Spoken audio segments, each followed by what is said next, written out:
जो कहीं बॉम्बे में बैठा है, कोई कहीं पुणे में बैठा है, कोई दिल्ली में बैठा है, कोई कहीं बैठा है। सामने वाला जिस मेहनत से कर रहा है उससे थोड़ा सा तेज चलेंगे तो जीत जाएंगे, और अगर उससे धीरे रह गए तो हार जाएंगे। वो बच्चा उनसे कह रहा है पापा ये हमारी तरफ से गिफ्ट ले लीजिए आप। सिर्फ थोड़ी सी मेहनत करके यार, एक पेरेंट्स के लिए इतना नहीं कर सकते? बिल्कुल कर सकते। क्या हाल है भाई? मॉर्निंग। तो आज से तपस्या स्टार्ट करनी, और जैसा बात हुई हमारी पहले भी, जलना है। ये जो भी टाइम है हमारे पास बचा हुआ, बिल्कुल मतलब ऐसे समझ लो जैसे कोई तुम्हें घर वाले अगल बगल वाले पूछे हैं कि भाई बच्चा कहां है, माँ बाप को भी पता नहीं, कमरे में बैठ के सिर्फ पढ़ाई, किसी को कुछ होश ही नहीं। मतलब ऐसा हो गया जैसे खाना भी मिल रहा है तो थाली अंदर गई और थाली आपने बाहर निकाल दी, बस ये काम। क्योंकि उसका रीजन है यार, एग्जाम जो जिस एग्जाम की तैयारी कर रहे हैं वो एग्जाम इजी नहीं, एग्जाम तो मुश्किल। और मैं ये नहीं कह रहा कि एग्जाम मुश्किल इन द सेंस कि पेपर टफ आएगा या पेपर टफ आता, ना ना ना, मुश्किल कुछ और, मुश्किल है वो कंपटीशन। अब वो कंपटीशन इस तरह से मुश्किल है कि बहुत सारे बच्चे देते हैं और बहुत सारे बच्चे तैयारी करके देते हैं, तो थोड़ा सा कंपटीशन अच्छा लगने लगता है। अब ऐसे में भी मुझे ऐसा सिर्फ एक ही चीज लगता है यार, जैसे सपोज किसी एग्जाम की एक रिक्वायरमेंट, अब मैं घर में अकेले बैठा हूं, अब मुझे तो पता नहीं है यार कि मेरा अगल बगल के जो कॉम्पिटिटर्स हैं, जो कहीं बॉम्बे में बैठा है, कोई कहीं पुणे में बैठा है, कोई दिल्ली में बैठा है, कोई कहीं बैठा है, मुझे पता नहीं वो किस लेवल पे तैयारी कर रहे हैं, क्या पढ़ रहे हैं, किससे पढ़ रहे हैं, क्या पढ़ाया जा रहा है, किस तरह से सीख रहे हैं, किस बुक से प्रैक्टिस कर रहे हैं, मुझे आइडिया नहीं। भाई मैं तो अपने घर में बैठा हूं, मुझे अपना पता है, मुझे दुनिया का थोड़ी ना पता। अब ऐसे में फिर वही वाली बात आती है, सर जब ये कंपटीशन है तो मुझे ये भी तो पता होना चाहिए कि जो मेरा कॉम्पिटिटर है वो किस लेवल पे चल रहा है। अब बात तो सही है यार, ये तो तरीका तो यही होना चाहिए पढ़ाई का कि भाई सामने वाला जिस मेहनत से कर रहा है उससे थोड़ा सा तेज चलेंगे तो जीत जाएंगे, और अगर उससे धीरे रह गए तो हार जाएंगे। अगर ये पता चल जाए कि बगल वाला कितना तेज दौड़ता है तो काम चल जाएगा सर। लेकिन इसमें तो हम भी तुम्हारी मदद नहीं कर पाएंगे, हमें खुद नहीं पता कि दुनिया भर के जो बच्चे तैयारी कर रहे हैं इस एग्जाम की, वो कितनी मेहनत कर रहे हैं, वो कितना किस किस तरह की तैयारी कर रहे हैं, किस तरह से तैयारी कर रहे हैं। तो फिर इसका सोल्यूशन क्या है सर, ये भी बता दीजिए। ये तो बड़ा मुश्किल हो जाएगा, हम कैसे तैयारी करें? इसका एक ही सोल्यूशन, दिन में 24 घंटे हैं। ये तो कॉमन है, ये तो नहीं कह सकते सर मेरे लिए 24 है, फलाने साहब के लिए 26 घंटे, ना ना, सबके पूरी दुनिया के लिए 24। चलिए ये भी ठीक सर, अगर पूरी दुनिया के लिए 24 है तो क्या करें? 24 घंटे में 6 घंटे, 7 घंटे, 6.5 घंटे सोना जरूरी लगता है, क्योंकि अगर ऐसा वो नहीं कर रहा है तुम्हारा कॉम्पिटिटर तो 5-10 दिन में उसकी बैंड बजने वाली है, ये तो तुम जानते हो। तो इसका मतलब है वो बंदा भी 6-7 घंटे, 6 घंटे, 6.5 घंटे अकॉर्डिंगली वो सोता हो। चलिए ठीक है सर, 24 में से अगर हमने 7 घंटे हटा भी दिए, 6 घंटे हटा भी दिए, तो हमारे पास 18 घंटे के आसपास बचे। अब तुम ये भी जानते हो सर उस 18 घंटे में उसको खाना पीना, कुछ जरूरी काम करने, नहाना धोना, कुछ कुछ ऐसा, समझ रहे बात को, कुछ टाइम, अगर वो सब हटा दूं मैं, 3-4 घंटे खाने पीने के, कुछ थोड़ा सा फ्रेश होने के, या तमाम चीजों का अगर मैं अलग भी कर दूं, तो चलिए 4 घंटे और माइनस कर देते हैं सर। अब जो है हमारे पास बटे 14 घंटे। यानी जो मेरा कॉम्पिटिटर है, एक चीज तो क्लियर, वो 14 घंटे के ऊपर तो नहीं पा पाएगा, ये तो क्लियर है सर, क्योंकि उसके पास भी 24 घंटे है, सोना उसको भी है, खाना उसको भी है, जरूरी काम उसको भी करने हैं, इसमें तो कोई डाउट ही नहीं है सर, इतना टाइम तो वो बर्बाद करेगा। चलिए ठीक है सर, इतना मुझे भी करना चाहिए, चलिए भी बहुत बढ़िया सर। अब ये बताइए, अब बचे हुए 14 घंटों में क्या करें?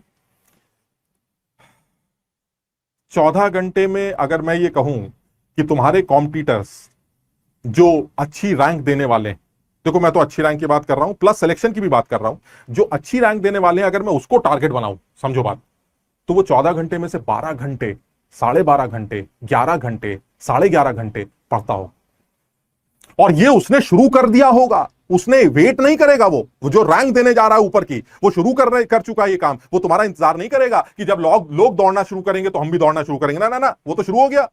अब ऐसे में अगर वो शुरू हो चुका है या शुरू होने जा रहा है जैसे तुम, तो फिर ऐसे में तो बहुत क्लियर हो गया कि भाई साहब बड़ा क्लियर मामला चल रहा है सर। 11 घंटे, 11.5 घंटे अगर रेगुलर बेसिस पे पढ़ाई चले, हम अपनी क्लासेस को भी ऐड कर रहे हैं उसके अंदर, आपके पास जितना भी टाइम बचेगा उसके बाद के टाइम की बात कर रहे हैं। सपोज अगर मान लीजिए हमारी क्लास 5 घंटे 6 घंटे चल रही, तो उसके बाद भी जो आपके पास बचे 6 घंटे, अगर उन 6 घंटों को आपने मैक्सिमम यूटिलाइज कर लिया, तो एक चीज क्लियर है सर, सिलेक्शन जाए दूर की बात, इससे ज्यादा पढ़ तो नहीं सकता था कोई? सर मैं तो नहीं पढ़ सकता था, मेरे पास इससे ज्यादा टाइम नहीं था, सर इससे ज्यादा मैं कर नहीं सकता था। मेरा सिलेक्शन अब होना ही चाहिए, और मैं तुम्हें गारंटी दे रहा हूं कि जो बच्चा इस लगन से और इस मेहनत से तैयारी कर रहा है, वो उसका कॉम्पिटिटर क्या कर रहा है, कितना कर रहा है, हमें इससे मतलब नहीं, लेकिन इससे ज्यादा नहीं कर सकता। इसलिए अगर वो सिलेक्ट होगा तो फिर तो हम भी सिलेक्ट होंगे।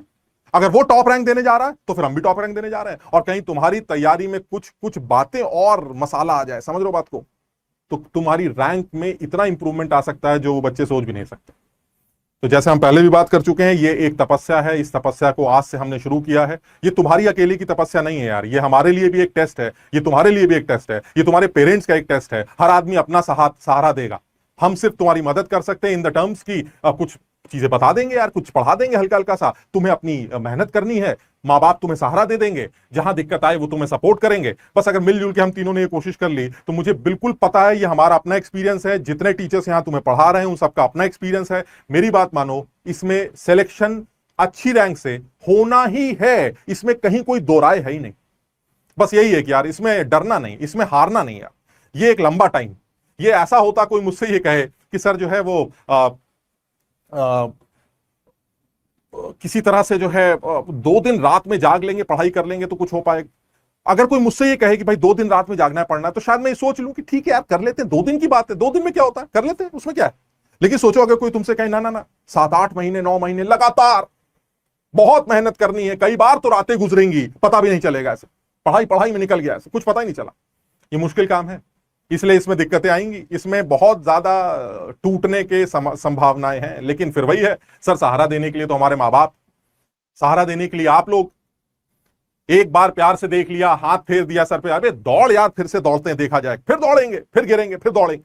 मैं बता रहा हूं आपको, ये बहुत जरूरी है इस बात को ध्यान में रखना कि अगर कहीं फेलियर हाथ लगे तो उसको भी चैलेंज की तरह लेना है, क्योंकि फेलियर हाथ लगेगी ही लगेगी, ये मान के चलना तुम। ये 2-3 दिन की दौड़ नहीं है, ये 8-9 महीने की दौड़ है। गिरेंगे तो सब, हम भी गिरे थे जब हमने तैयारी की थी, सब गिरते थे, हमारे पढ़ाए हुए सारे बच्चे गिरते थे।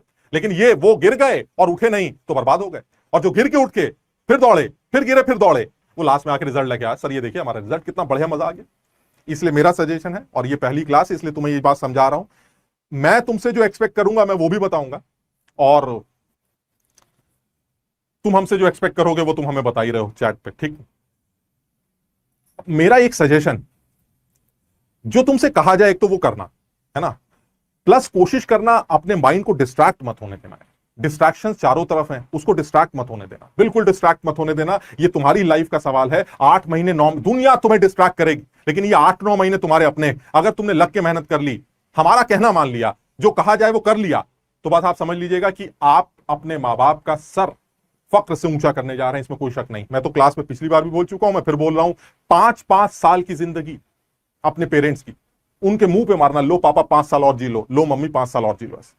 ये मेरा आईआईटी का रिजल्ट है। सोचो खुशी के मारे, जो आदमी खुश रहेगा, ऐसा साइंस भी तो कहती है, मैं बहुत ज्यादा लॉजिकल तो नहीं बात कर रहा हूं, लेकिन ये साइंस भी कहती है कि जो खुश रहता है यार वो लंबा जीता है। तो बस समझ लो तुम्हारे पेरेंट्स की सबसे बड़ी इस टाइम चिंता तुम हो। अगर उनको रिजल्ट मिल गया तो समझ लेना कि वो तुम्हारे लिए इतना खुश होंगे कि बस यार, एक बच्चे के लिए इससे बड़ी बात तो नहीं हो सकती यार, मेरा मानना तो यही, एक बच्चे के लिए इससे बड़ी बात नहीं हो सकती कि वो अपने पेरेंट्स को 5-5 साल और जिंदगी देने जा रहा है। सोचिए, जिस बच्चे को जिंदगी जिन्होंने दी, वो बच्चा उनसे कह रहा है पापा ये हमारी तरफ से गिफ्ट ले लीजिए आप। सिर्फ थोड़ी सी मेहनत करके यार, एक पेरेंट्स के लिए इतना नहीं कर सकते? बिल्कुल कर सकते।